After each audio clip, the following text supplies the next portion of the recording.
সুপ্রিয় শিক্ষার্থীবৃন্দ, আমি শেখ আসাদুজ্জামান পারভেজ বরাবরের মতো হাজির হয়েছি। আজকে আমি এইচএসসির ইংলিশ ফার্স্ট পেপারের একটি কবিতার থিম নিয়ে আলোচনা করব।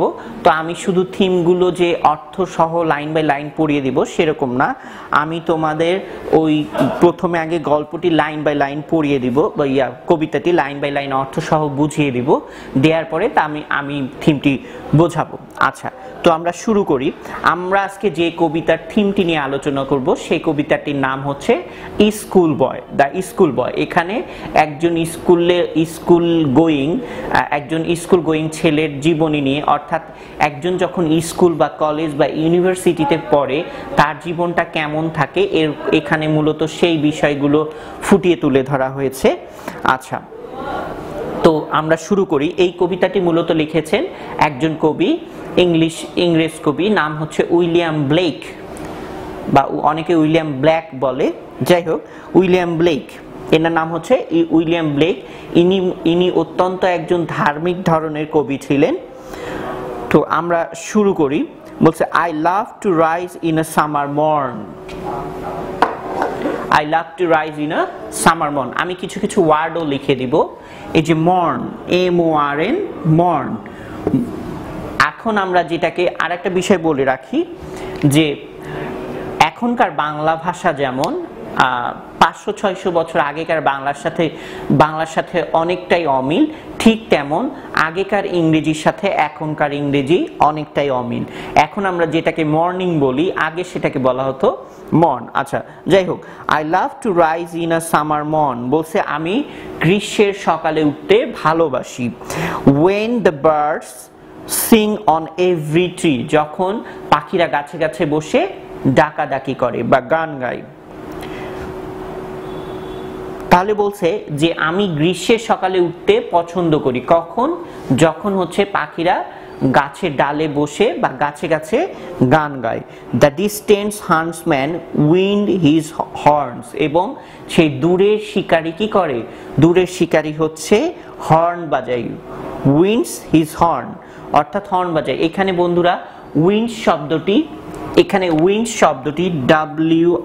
WINDS, এখানে উইন্ড শব্দটি ভার্ব হিসেবে ব্যবহার করা হয়েছে। আমরা জানি বাঁশি যে আমরা বাজাই, বাঁশি কিসের সাহায্যে বাজে? বাতাসের সাহায্যে। তো এখানে উইন্ডসটা ভার্ব হিসেবে ব্যবহার করা হয়েছে। দ্য ডিস্টেন্ট হান্টসম্যান বলছে দূরের শিকারী কি করে? উইন্ডস হিজ হর্ন, তার বাঁশি বাজায় বা হর্ন বাজায়। And the Skylar sings with me, এবং স্কাইলার পাখি আমার সাথে গান গায়। স্কাইলার পাখি একটা পাখি, যে পাখিটা কি করে? যে পাখিটা শুধু নিচ থেকে উপরের দিকে রকেটের মতো ভেদ করে, আকাশ ভেদ করে, এটা জাস্ট কল্পনা করা হয় যে এই পাখিটা কি করে? এই পাখিটা খাড়াভাবে উঠতে উঠতে উঠতে আকাশ ভেদ করে চলে যায় একদম ভেতরে। ঠিক আছে, এটা বোঝানো হয়েছে। বলছে and the Skylar sings with me, এবং স্কাইলার পাখি আমার সাথে গান গায়। ও হোয়াট সুইট কোম্পানি, বলছে কত সুন্দর সঙ্গ, কত সুন্দর সঙ্গ। তাহলে দেখো, বলছে কবি কোন গ্রীষ্মের সকালে ঘুম থেকে উঠতে পছন্দ করেন? যেই সকালটাতে গাছে গাছে পাখি গান গায়, তারপরে দূরের শিকারী বাঁশি বাজায় এবং স্কাইলার পাখিও গান গায়। এরকম সকালে, এরকম গ্রীষ্মের সকালে তিনি উঠতে পছন্দ করেন। But to go to school in a summer mourn, কিন্তু গ্রীষ্মে, তাহলে দেখো গ্রীষ্মে ঘুম থেকে উঠতে পছন্দ করেন, কিন্তু আবার কখন অপছন্দ করেন?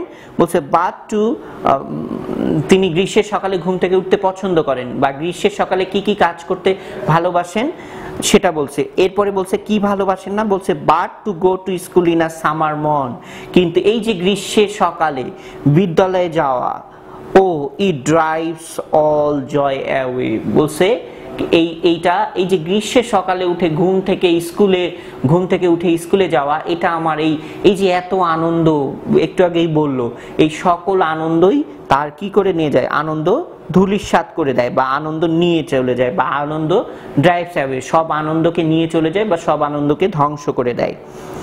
আন্ডার আ ক্রুয়েল আই আউটওয়ার্ন, আউটওয়ার্ন মানে হচ্ছে আউটন মানে হচ্ছে রাগে রাগ করা, আউটন। বলছে আন্ডার আ ক্রুয়েল আই আউটন, বলছে যে এই যে চোখের রাগে চোখের রাঙানি, এই যে রাগে চোখের রাঙানি, নিষ্ঠুর চোখের রাঙানি। The little ones spend the day in shying and dismay. Little ones বলতে এই যে ছোট ছোট স্কুল গোয়িং বাচ্চাদেরকে বোঝানো হয়েছে। বলছে এই ছোট ছোট বাচ্চাগুলো তাদের এই দিনগুলো কাটায় কিভাবে, ইন শাইং অ্যান্ড ডিসমে। বলছে তাদের মধ্যে একটা দীর্ঘশ্বাস এবং ডিসমে দুঃখ কাজ করে, তাদের মধ্যে দীর্ঘশ্বাস, দুঃখ এবং হতাশা কাজ করে। আমরা এই দুইটা প্যারা তাহলে একটু ভালো করে পড়ে নেই। যে কবি বলেছে যে গ্রীষ্মের সকালে তার ঘুম থেকে উঠতে ভালো লাগে যখন গাছে গাছে তার ঘুম থেকে উঠতে ভালো লাগে যখন গাছে গাছে পাখিরা গান গায়, দূরে শিকারী বাঁশি বাজায় এবং স্কাইলার পাখি গান গায়। কিন্তু এই যে ঘুম থেকে উঠে তার স্কুলে যেতে খারাপ লাগে, ঘুম থেকে উঠে তার কি করতে খারাপ লাগে, স্কুলে যেতে খারাপ লাগে। এই যে স্কুলের টিচারের চোখের রাঙানি, স্কুলের টিচারের রাগ, চোখের রাঙানি, এই সবগুলোই কি করে, তার সকল আনন্দ, সব আনন্দ ধ্বংস করে দেয়, সব আনন্দ নিয়ে চলে যায়। এবং তার সারা দিনটা সে কিভাবে কাটায়, সারা দিনটা সে দুঃখ কষ্টে হতাশায় কাটায়। এরপরে বলছে দেন অ্যাট টাইমস, এবং মাঝে মাঝে আই ড্রুপিং সিট, মাঝে মাঝে আমি কি করি, বসে বসে ঝিমাই, মাঝে মাঝে বসে বসে ঝিমাই। এরপরে কি বলছে, এরপরে বলছে যে and spend many an anxious hour, এবং আমি কি করি, এবং আমি হচ্ছে উদ্বেগ উৎকণ্ঠার মধ্যে সময় কাটাই। তাহলে এই যে দেখো, যখন একটা টিচার চোখের রাঙানি বা হচ্ছে তোমার মেজাজ খারাপ করে নিয়ে বা চোখের রাঙানি দিয়ে কোনো স্টুডেন্টদেরকে যখন পড়ায় বা তাদের দিকে তাকিয়ে থাকে, রাগান্বিতভাবে তাকিয়ে থাকে, তখন কি করে, তখন হচ্ছে স্টুডেন্টরা ক্লাসের প্রতি তাদের যে মনোযোগ বা আকর্ষণ সেটা হারিয়ে ফেলার পরে সে কি করে, সে হচ্ছে ঝিমায়। সে আবার এই ঝিমানির মাঝেও সে কিন্তু তার মধ্যে একটা উদ্বিগ্নতা বা উৎকণ্ঠা কাজ করে। এই মনে হয় টিচার দেখে ফেললো, এই মনে হয় আমাকে কি করবে, এই মনে হয় আমাকে বকাঝকা করবে, এটা কিন্তু একটা ব্যাপার থাকে। এরপরে কি বলছে, এরপরে বলছে nor in my book can I take delight, বলছে আমি আমার বইয়েও কি করি না, আনন্দ খুঁজে পাই না। তাহলে কি বলছে যে nor in my book can I take delight, বলছে আমি আমার বইয়েও আনন্দ পাই না। তারপরে কি বলছে, নর সিট ইন লার্নিংস বাওয়ার্স, এবং আমি একটা টেবিলে বা লাইব্রেরিতে বসে কোথাও যে পড়বো, সে পড়ার মধ্যেও আমি কি খুঁজে পাই না, আমি আনন্দ খুঁজে পাই না। এরপরে বলছে worn through with the daily shower, আচ্ছা, worn through with the dreary shower, how can the bird that is born for joy? dreary shower বলতে এই যে প্রচন্ড গরমে কি করে, গা ধুয়ে যায় একদম, ঠিক আছে, গরমে মানুষের ঘাম বেয়ে একদম গা দেখা যাচ্ছে ধুয়ে যাচ্ছে। বলছে যে how can, বলছে own through the daily shower, এই যে nor sit in learning bower own through with dreary shower, বলছে এই যে প্রচন্ড ঘেমে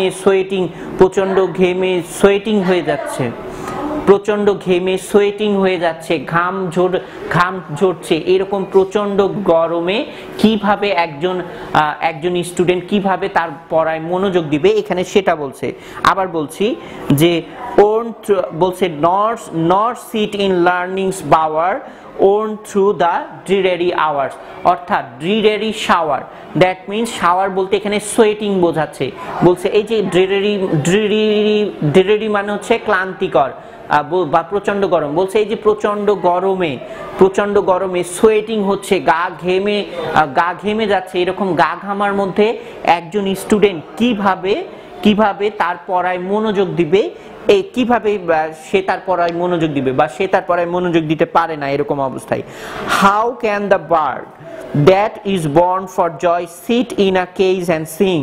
বলছে যে কিভাবে একজন পাখি, এখানে পাখি বলতে স্টুডেন্টকে বোঝানো হয়েছে, বলছে কিভাবে একজন পাখি যে জন্মই নিয়েছে আনন্দ করার জন্য, উল্লাস করার জন্য, বিনোদন করার জন্য, যে জন্ম নিয়েছে আনন্দ করার জন্য, উল্লাস করার জন্য, বিনোদন করার জন্য, সে কিভাবে এরকম বন্দি একটা খাঁচার মধ্যে আনন্দ না করে নির্জীব অবস্থায় সে কিভাবে থাকতে পারে। বলছে sit in a cage and sing, বলছে কিভাবে সে বন্দি একটা খাঁচার মধ্যে থাকতে পারবে, এরকম গান না গেয়ে নির্জীব হয়ে কিভাবে থাকতে পারবে।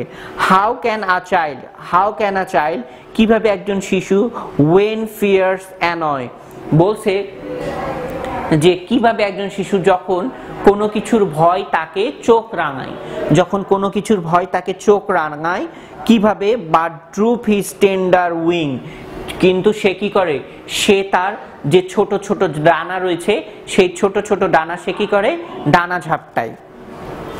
এরপরে বলছে and forget his youthful spring। এই যে দেখো এখন একটা জিনিস দেখবে যে মানুষের শৈশবে বা বাল্যকালে যে একটা খেলাধুলার আনন্দ বিনোদন এগুলো করার যে একটা সময়, এই সময়টা একটা জিনিস দেখবে এখনকার বাচ্চাদের পড়াশোনার চাপে কিন্ডারগার্টেনের বাচ্চারা দেখবা ভারী ভারী ব্যাগ নিয়ে আছে এবং 11টা একটা 2-3 বাচ্চাও কিন্ডারগার্টেনে দেখা যাচ্ছে 11টা 12টা করে বই পড়তেছে। এই স্কুল থেকে এসে একটু খাওয়া দাওয়া করে কোচিং করে আবার দুপুরে খাওয়া দাওয়া করে দেখা যাচ্ছে যে আবার কোনো প্রাইভেট আছে। এই যে সারাদিন সে কি করে, সারাদিন এদিকে ওদিকে সে দৌড়াদৌড়ির মধ্যে থাকে, সে কি করতে পারে না, সে তার ইউথফুল অর্থাৎ তার আনন্দের পিরিয়ডটা বা বিনোদনের পিরিয়ডটা সে মোটেও কিন্তু সেটা উপভোগ বা এনজয় করতে পারে না। এখানে কবি এইটাই বলছে। এরপরে কি বলছে, ও ফাদার অ্যান্ড মাদার, বলছে হে বাবা মা, if the birds R নিপড and blooms blown away, বলছে যদি শিশুরা এই ছোট বয়সে তাদের ফোটার যে সময়, এই ফোটার সময় তারা যদি ঝরে যায়, তাহলে কি বললাম, এই শিশুরা এই যে যখন ফুটবে বিকশিত হবে, যখন এই বিকশিত হওয়ার সময় যখন তারা ঝরে পড়ে যাবে তখন আসলে কি হবে, অনেকে দেখা যায় যে যখন বিকশিত হবে যে সময়টা তাদের বেড়ে ওঠার বা মানসিক বিকাশ ঘটার সময়, সেই সময় দেখা যাচ্ছে তারা বেড়ে উঠছে না এবং তাদের মানসিক বিকাশ হচ্ছে না।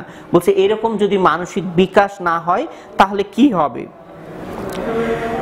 বলছে if the tender plants are striped, যদি এই ছোট ছোট চারা গাছগুলো যদি কুঁড়ি না ফোটে, একটা জিনিস দেখো একটা বাগানে ছোট ছোট কুঁড়ি, এই কুঁড়িগুলো যদি না ফোটে তাহলে কেমন লাগবে, খারাপ লাগবে, বাগানটা ভালো দেখাবে না।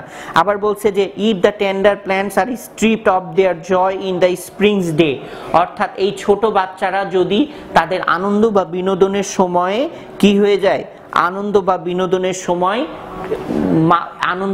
বিনোদনের সময় যদি মরে যায়, অর্থাৎ আমরা দেখি গাছে যখন প্রাণ থাকে না, অর্থাৎ কোনো পানি থাকে না, কোনো সার থাকে না, তখন গাছ কি হয়ে যায়, একেবারে নির্জীব হয়ে যায়, মনে হয় মরে যায়। একটা জিনিস দেখবা, যখন গাছে পানি সার সবকিছু প্রপারলি থাকে, গাছটা যখন সতেজ থাকে সেই সময় দেখতে কেমন লাগে, আর গাছে যখন পানি সার কিছুই থাকে না, গাছটা নিস্তেজ হয়ে থাকে, তখন কেমন লাগে, এইটার কথা বলছে। এরপরে বলছে বাই সরো অ্যান্ড কেয়ারস ডিসমে, বলছে দুঃখ দুর্দশার মধ্যে how shall the summer arise in joy, বলছে যে এই যে দুঃখ কষ্টের মধ্যে, অনেক দুঃখ কষ্টের মধ্যে তারা কিভাবে, অনেক দুঃখ কষ্টের, বলছে এত দুঃখ কষ্ট বেদনা এগুলোর মধ্যে তারা কিভাবে কি করবে, বলছে যে কিভাবে তারা বিকশিত হবে। সামার অ্যারাইজ ইন জয়, বলছে কিভাবে তারা বিকশিত হবে। Or the summer fruits appear, কিভাবে, তাহলে দেখো একটা জিনিস সেটা হচ্ছে যে গাছরা, এখানে বলছে যে এখানে ছোট গাছ এবং শিশুদের মধ্যে তুলনা করা হয়েছে, একটা কম্পারিজন দেখানো হয়েছে। একটা জিনিস দেখবে, একটা ছোট গাছ তুমি যদি যত্ন নাও, যত্ন নিতে নিতে এটা আস্তে আস্তে অনেক বড় হবে, বড় হয়ে তারপরে ওটা ফুল ফল বিভিন্ন কিছু দিবে। এখন গাছটার যদি তুমি গাছটা যদি proper care proper care nursing যদি না পাই তাহলে গাছটা বেড়ে উঠবে না। তাহলে যেটা বলছিলাম ঠিক তেমন একটা গাছের মতোই একটা শিশু যদি ছোটবেলায় প্রপার কেয়ার, নার্সিং, যত্ন, ভালোবাসা, আদর এগুলো যদি না পায় তাহলে এবং প্রাকৃতিক পরিবেশের যদি টাচ সে না পায় তাহলে কি হবে না, তার মানসিক বিকাশ, মানসিক ব্রেনটা ভালোভাবে বিকশিত হবে না। না হলে কি হবে, দেখা যাবে সে হয়তো বা মুখস্থ করে ভালো রেজাল্ট করতে পারবে কিন্তু বড় মানুষ হতে পারবে না। দেখা যাচ্ছে বিখ্যাত সায়েন্টিস্ট, দার্শনিক এগুলো সে হতে পারবে না। তো এখানে এই গাছের উদাহরণ দিয়ে জাস্ট ছোট বাচ্চাদেরকে বোঝানো হয়েছে যে যদি গাছ যেমন যদি বসন্তকালে বিকশিত না হয়, গাছের নতুন পাতা যদি না গজায়, ফুল যদি না গজায়, তাহলে গ্রীষ্মে কি হবে না, গ্রীষ্মে এসে আমরা কোনো ফলমূল এগুলো পাবো না। or how shall we gather what griefs destroy or bless the mellowing year when the blessed winter appear? আচ্ছা, বলছে যে তাহলে কি হবে যখন what griefs destroy and bless mellowing year, বলছে যে আমরা তাহলে কি অর্জন করতে পারবো যদি যেই সময়টাতে আমাদের বিকাশ হওয়ার সময়, যে সময়ে একটা শিশুর বিকাশ, মানসিক বিকাশ, ব্রেনের বিকাশ হবে, এই সময়টাতেই যদি কোনো ব্রেনের বিকাশ যদি না হয় তাহলে এই যে মিলোইং ইয়ার, এই যে উইন্টার বলছে যখন শীতকাল আসবে তখন তাহলে কি হবে। একটা জিনিস খেয়াল রাখবে, এখানে সামার এবং উইন্টার সিম্বলিক্যালি ব্যবহার হয়েছে। কিভাবে সিম্বলিক্যালি ব্যবহার হয়েছে একটা জিনিস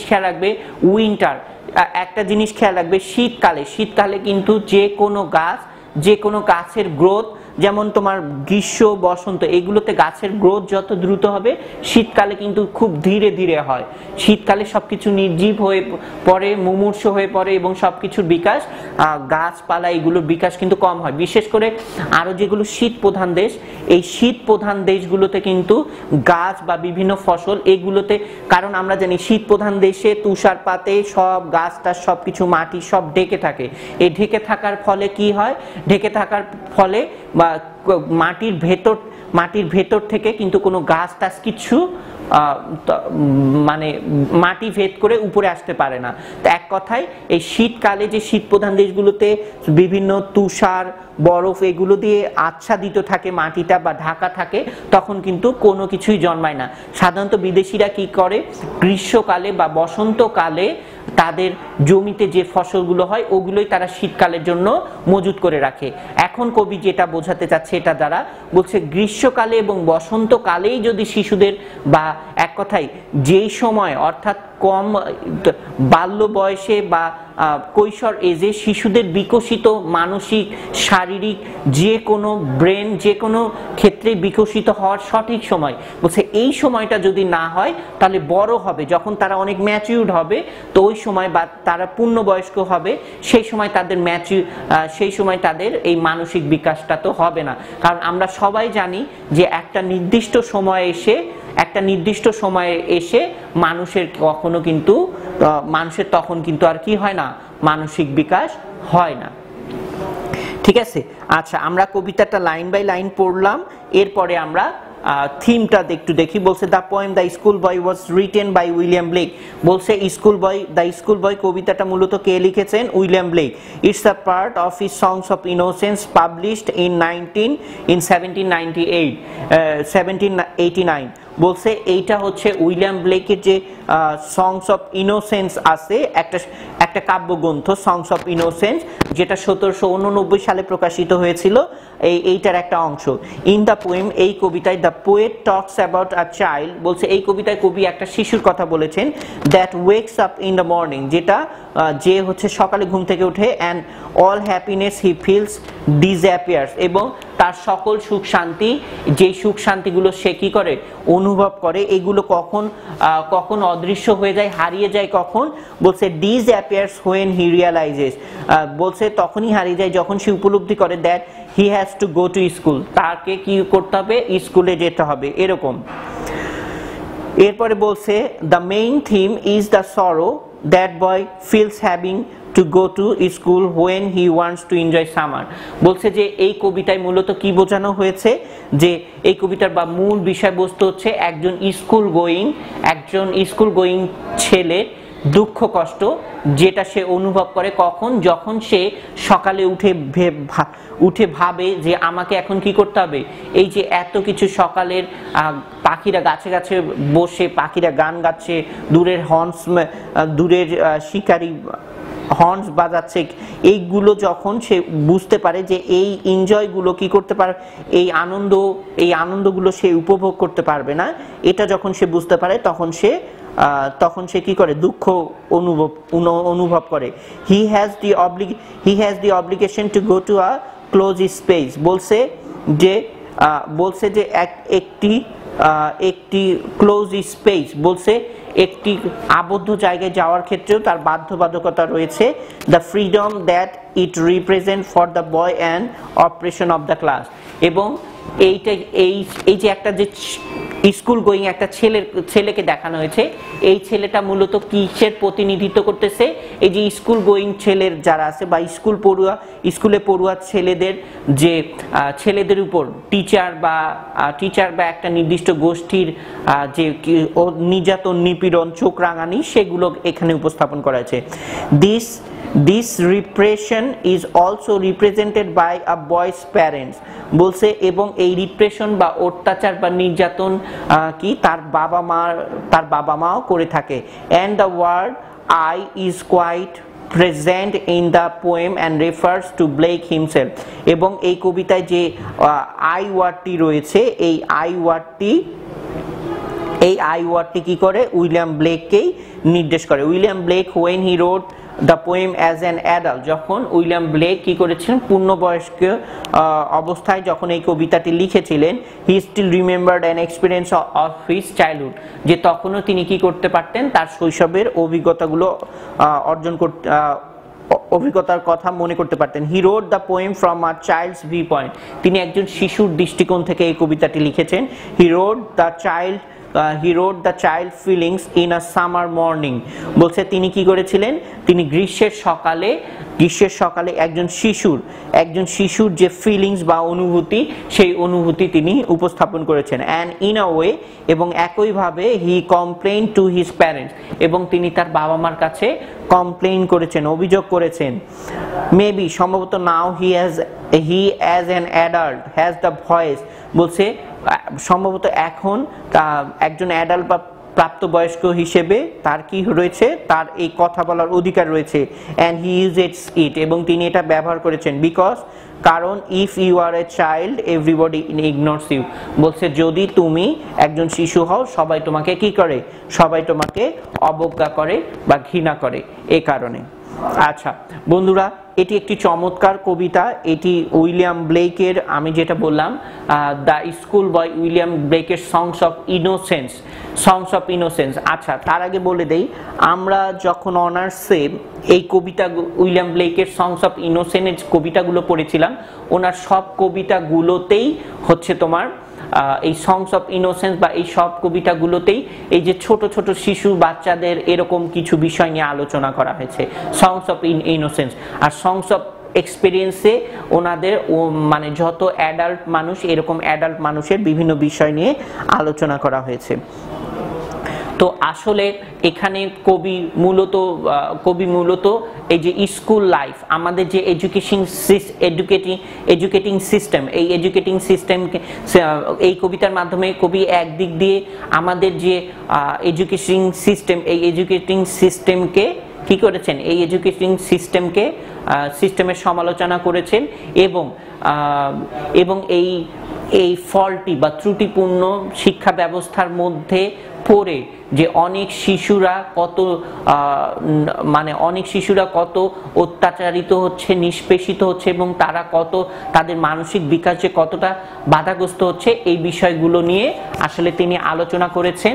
তো এটি একটি চমৎকার কবিতা। আর একটা বিষয় বলে দিই, আমি লাইন বাই লাইন কবিতা কেন পড়িয়ে দিলাম, কারণ হচ্ছে বন্ধুরা একটা জিনিস খেয়াল করবে যে তুমি যখন একটি থিম না বুঝেই যখন মুখস্থ করবে বা কবিতাটি না বুঝেই যখন মুখস্থ করবে, বাই চান্স তুমি ভুলে গেলে কিন্তু তখন আর লিখতে পারবে না। আর তুমি যদি লাইন বাই লাইন পড়ো তাহলে তোমার অবশ্যই লাইন বাই লাইন পড়লে অবশ্যই তোমার তুমি যদি যেটি মুখস্থ করেছো ওটি ভুলে গেলেও তুমি কবিতাটার ওই যে লাইন বাই লাইন পড়েছো ওটার গল্পটা যে তোমার মনে আছে, বিষয়বস্তুটা মনে আছে, তুমি কিন্তু একটু হলেও লিখতে পারবে। ঠিক আছে, তো এই কবিতাটি তো তোমরা আমি কবিতাটি লাইন বাই লাইন পড়ালাম, যতটুকু ভালোভাবে পড়ানো যায় আমি ততটুকু চেষ্টা করেছি। তোমরা বাকিটুকু একটু আরেকবার একটু পড়বে, তাহলে আরো ভালো ক্লিয়ারলি বুঝে যাবে। তো সবাই অবশ্যই এটি ভালো করে পড়বে। কবিতাটি আগে লাইন বাই লাইন পড়বে, তারপরে থিমটি যে যেখান থেকে পারো থিমটি মুখস্থ করবে, করে এবং ভালোভাবে লেখার চেষ্টা করবে। ইনশাল্লাহ তোমরা অনেক ভালো মার্কস পাবে। তো আজকে এ পর্যন্তই। তো সবাই ভালো থাকবে, সুস্থ থাকবে। নেক্সট দিন অন্য কোনো টপিকস নিয়ে আলোচনা হাজির হব আবার। আল্লাহ হাফিজ।